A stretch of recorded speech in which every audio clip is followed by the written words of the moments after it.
મહેસાણાના કડીમાં આવેલી જમીનનો વિવાદ મહેસાણા એલસીબી કચેરીએ પહોંચ્યો છે। આ જમીન કૌભાંડમાં જોટાણા તાલુકા પંચાયતના હાલના પ્રમુખ સહિત મોટા ગજાના વ્યક્તિઓના નામ સામે આવતા હાલમાં રાજકારણ ગરમાયું છે। જ્યારે આ મુદ્દે તાલુકા પંચાયતના પ્રમુખ કંઈ પણ કહેવા તૈયાર નથી। જ્યારે પંચાયત પ્રમુખે આ જમીનમાં મસમોટી જમીન દલાલી ખાધી હોવાનું જાણવા મળી રહ્યું છે। જ્યારે જમીન વેચાણ આપ્યા પહેલા જમીન માલિકે 200 કરોડ રૂપિયાની લોન લઈ લીધી હતી, જ્યારે જમીનની કિંમત માત્ર 4 કરોડની આસપાસની છે। આ જમીન કડીની જીઆઈડીસી માં આવેલી છે।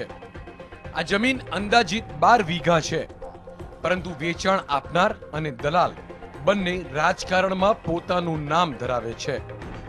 કડીમાં 3.5 કરોડમાં વેચાયેલી આ જમીનના એક ટુકડા ઉપર 226 કરોડ રૂપિયાનો બોજો હોવાનો ચોંકાવનારો કિસ્સો પ્રકાશમાં આવ્યો છે।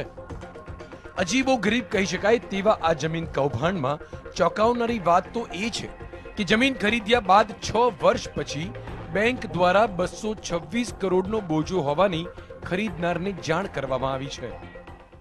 આઈડીબીઆઈ બેંક તરફથી જાણ કરવામાં આવી કે આની અંદર બીજી આમને બી લોન આપેલી છે આ જમીન ઉપર। ત્યારે તો મને ખબર પડી કે આની અંદર લોન બીજી બેંકની છે। હવે એ તો હું જાણતો હતો કે બીજી બેંકોની લોન હોય ત્યારે દસ્તાવેજ ન થઈ શકે। ત્યારે મને ખબર પડી કે મને આ લોકોએ મારી સાથે ચીટિંગ કર્યું છે। આ જમીન 10 વર્ષ પહેલા અમદાવાદ ખાતે વસતા મહેન્દ્રભાઈ પટેલે ₹3.5 કરોડમાં ખરીદી છે। માલિકી હક પ્રાપ્ત થયા બાદ મહેન્દ્રભાઈએ આ સ્થળે ઓઇલ મિલ શરૂ કરી। બેંક ઓફ ઇન્ડિયા પાસેથી જમીનના દસ્તાવેજ અને તેમના માલિકી હક આધારે ₹50 લાખનું ધિરાણ પણ મેળવ્યું છે। પરંતુ ₹3.5 કરોડની આ જમીન ઉપર અલગ અલગ 4 બેંકનું ₹226 કરોડનું લેણું બાકી છે। તો બીજી તરફ આ જમીન વેચનાર કડીના સ્નેહલ પટેલે પણ બોજા બાબતે હાથ અદ્ધર કરી દીધા છે। છેવટે આખો મામલો ગુજરાત હાઈકોર્ટમાં પહોંચતા કોર્ટે કડીના સ્નેહલ પટેલ સહિત જમીન દલાલ માણેકભાઈ દેસાઈ, હાલના જોટાણા તાલુકા પંચાયતના પ્રમુખ સામે અમદાવાદના નવરંગપુરા પોલીસ સ્ટેશનમાં 14 માસ પહેલા ફરિયાદ દાખલ કરાવી છે। આ ફરિયાદ 0 નંબરથી કડી પોલીસને સોંપાઈ અને ત્યારબાદ મહેસાણા એલસીબીને તપાસ સોંપવામાં આવી છે।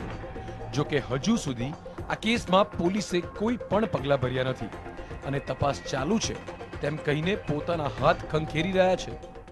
પટેલ મહેન્દ્રભાઈ નારણભાઈ, રહેવાસી અમદાવાદના હોય, પટેલ સ્નેહલ ભરતભાઈ, પટેલ ભરત ભીખુભાઈ વગેરે 3 જણા છે। એમના વિરુદ્ધમાં ફરિયાદ દાખલ કરાવેલી હતી અને શરૂઆતની તબક્કાની તપાસ નવરંગપુરાથી ટ્રાન્સફર થઈને કડી આવેલી હતી। કડીમાં પ્રારંભિક તપાસ દરમિયાન 3 જણા વિરુદ્ધમાં આગોતરા જામીન મંજૂર થયેલા હોય તેમને એરેસ્ટ કરેલા હતા અને મહેસાણા એલસીબીમાં તપાસ સોંપતા હાલમાં તપાસ ચાલુ તબક્કામાં છે। સર્ટિફિકેટ આપીને એ લોકોએ દસ્તાવેજ બનાવી દીધા। દસ્તાવેજ બનાવીને એમના 7/12માં ઉતારામાં નામ બી ચડાવી દીધા, પણ એકચ્યુઅલીમાં એ હતું નહીં। એના ઉપર લગભગ ચાર બેંકોના બોજા હતા 200 કરોડ રૂપિયાના, અને બોજા હોવા છતાં બી દસ્તાવેજ બનાવી દીધા।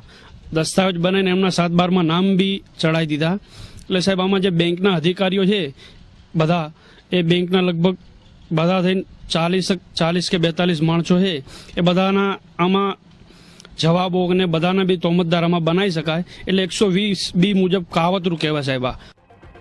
કાયદાકીય રીતે જમીન ઉપર લેણું બાકી હોય તે જમીન અન્યને વેચી શકાતી નથી અને વેચી દેવાય તો 7/12 અને 8A ઉતારામાં માલિકી હક પ્રસ્થાપિત થઈ શકતો નથી। ત્યારે 6 વર્ષ પછી આ જમીન ઉપર 226 કરોડ રૂપિયાની લોન બાકી હોવાનો ખુલાસો થયો છે। હવે આ કૌભાંડ માટે આખરે કોણ જવાબદાર અને સરકારી ચોપડે કઈ રીતે નામ ચડી ગયા અને અત્યાર સુધીમાં કેમ કાર્યવાહી ન કરવામાં આવી તે મુદ્દે અનેક અટકળો હાલમાં સેવાઈ રહી છે। સંકેત સેડાના, GSTV, મહેસાણા।